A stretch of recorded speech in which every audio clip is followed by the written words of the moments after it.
Let's get the guy that I was pointing out originally.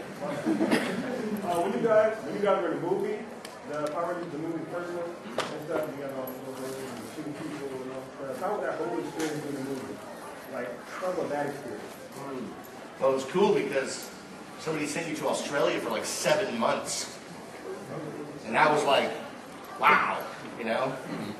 And of course they had this per diem thing, right, where they pay you like $50 a day. Well, when you're in a place for 7 months, $50 a day suddenly is like a bunch of money.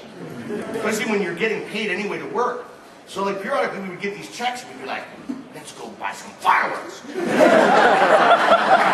now we would be like, I want to go buy a convertible Ford Falcon. And if I can't find one, I want to find one with a top and I want to cut it off. So we would do some really, I mean, you know the trip that he took where he found the, you know, he was out like hanging out with this Hungarian opal miner in the outback. So really the true benefit of that experience for us was that we got to be supporting characters, work 1 to 2 days a week for 7 months, and be paid to experience a really wonderful country with some really interesting parallels to our own. You know, east to west migration, oppression of indigenous peoples. You know, the Australians and the Americans are, we've cast off the crown, and they, to some extent, have not. They still pay fealty in some respect.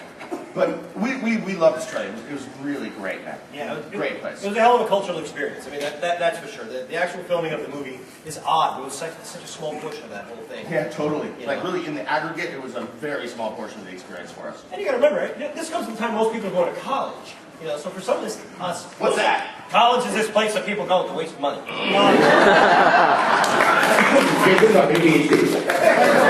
No, but in all seriousness, I mean, a lot of people, that was Steve's first apartment, that was my first apartment, I think it was Johnny's first apartment. So, well, no, that wasn't Johnny's first apartment. But a lot of people's. Anyway, so let's go back over this way. Right smack dab in the middle. Yes, you in the purple. Oh yeah. Offset, how often did you guys interact with the voice actors? Oh, quite a bit. Quite a bit because at least I did, and Narvi did too. On Beetleborg, he was like a motorcycle. So, Mass Rider. Yeah, that's right. Mass Rider. That's right. Yeah, sorry. Wrong forgettable series.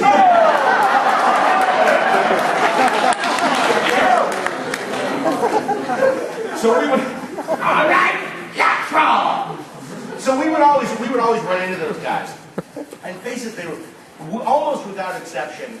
They were folks that had worked for Harmony Gold, and I was huge fans of all of their work.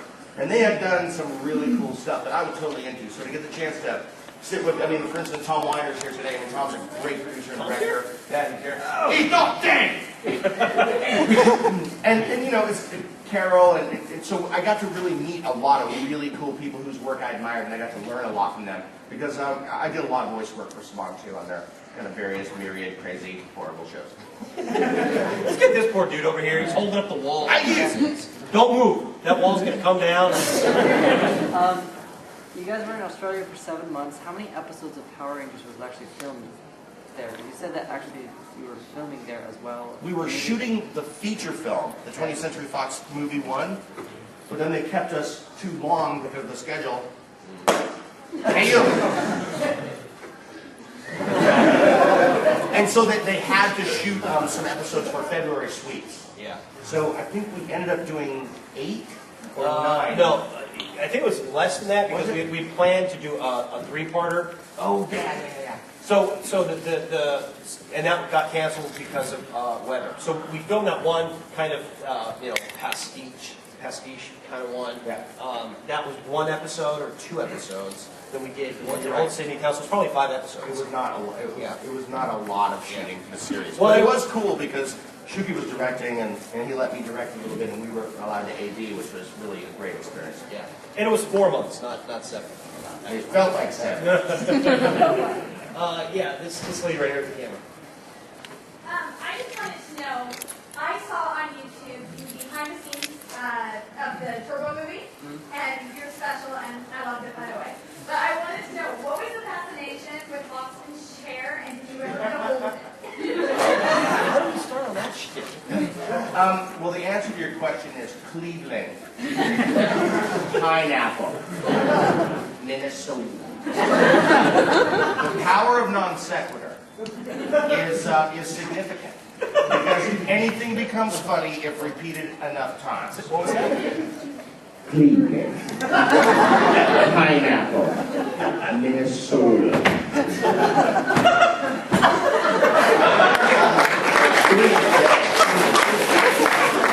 So you know when you repeat a word so many times it ceases to have all meaning, it like begins to take on some life of its own, you know? It just becomes like a sound that you're making. that was it. So like when we were told we were gonna be expected to do some funny stuff for that ancillary material, obviously we didn't dig deep. But to me it was funny, you know? Austin's chair is just wacky to me. Okay, let's go to the other side. Far back. Yes, stand up.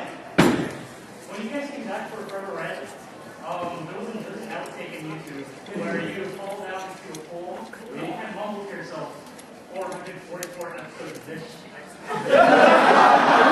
Holy, I'm shocked. Jeez. Is that quality of the show now, or What is that? is that your opinion on the quality of the show is taking over? Oh, you're trying to make some mud up. Yeah. No, it's funny. I mean, for God's sakes, we get 440 episodes. We're doing a shtick that we like and we have done a billion times. Exactly. And And the reunion episode was shot in Lancaster. It was 800 degrees, where you have 3 lines, And they make you wait 7 hours before you get to utter something. So by the time he finally got to fall in the pool, finally, it was night. It was night time. And you guys got to remember, a lot of our humor, I mean, obviously we have you guys to laugh, and if we're really being funny, we'll hear you guys, not a bit like, there, our audience was the crew. If they had a long day, they were bitter. So our job half the time was to make them laugh. Totally. Because then we knew we were on, they loved us for it, we loved them. That's how we were having fun on the set, is make a joke that only they would laugh at. We didn't figure that 10 years later somebody would be like, you know what? I was wondering, were you bitter? Was it all a little bitter? Hey, you guys, thank you so much for coming to the panel.